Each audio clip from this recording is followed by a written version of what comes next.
শক্তি, সামর্থ্য, অতীত ইতিহাস বা টেস্ট ক্রিকেটের ঐতিহ্য, এমনকি আইসিসি র্যাঙ্কিং ও সাম্প্রতিক পারফরম্যান্স সব বিচারেই বাংলাদেশের চেয়ে যোজন যোজন এগিয়ে অস্ট্রেলিয়া। এমনকি বিশ্বসেরা দলগুলো ক্যাঙ্গারুদের মাটিতে খেলতে গিয়ে দিশেহারা হয়ে পড়ে। তবে ইতিহাস গড়তে হলে অতীতের সব রেকর্ডই পেছনে ফেলে আসতে হয়। বাংলাদেশ ঠিক তাই করে দেখালো।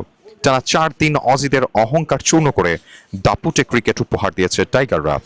ম্যাচের তৃতীয় দিনেই নাজমুল হোসেন শান্তর দল পাচ্ছিল জয়ের সুবাস। চতুর্থ দিনে জয়টা কত দ্রুত ধরা দেয় সেটি ছিল দেখার বিষয়। ঐতিহাসিক জয়ের ক্ষুদায় উন্মুখ মেহেদী হাসান মিরাজ ও হাসান মাহমুদরা কোনো আত্মতুষ্টিতে ভোগেননি, বরং অজিদের ছুঁড়ে দেওয়া সব চ্যালেঞ্জ দারুণভাবে মোকাবিলা করে অনবদ্য এক পারফরম্যান্স উপহার দিয়েছেন। আর তাতেই ধরা দিল ঐতিহাসিক সাফল্য। অস্ট্রেলিয়ার মাটিতে প্রথম টেস্ট জয়ের ইতিহাস লিখল বাংলাদেশ।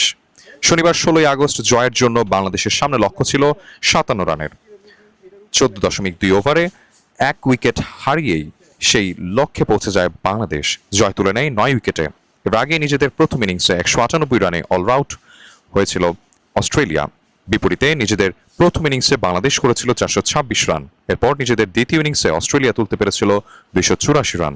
আর এতেই 57 রানের ছোট্ট লক্ষ্য পায় টাইগাররা। লক্ষ্য ছোট, কিন্তু তার মাহাত্ম্য ছিল বিশাল।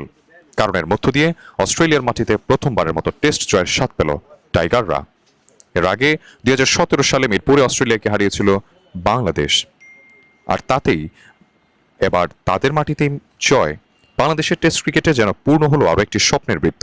ডারউইনের এই জয় তাই শুধু স্কোর কার্ডে নয়, বাংলাদেশের ক্রিকেট ইতিহাসেও লেখা থাকবে সোনালী অক্ষরে।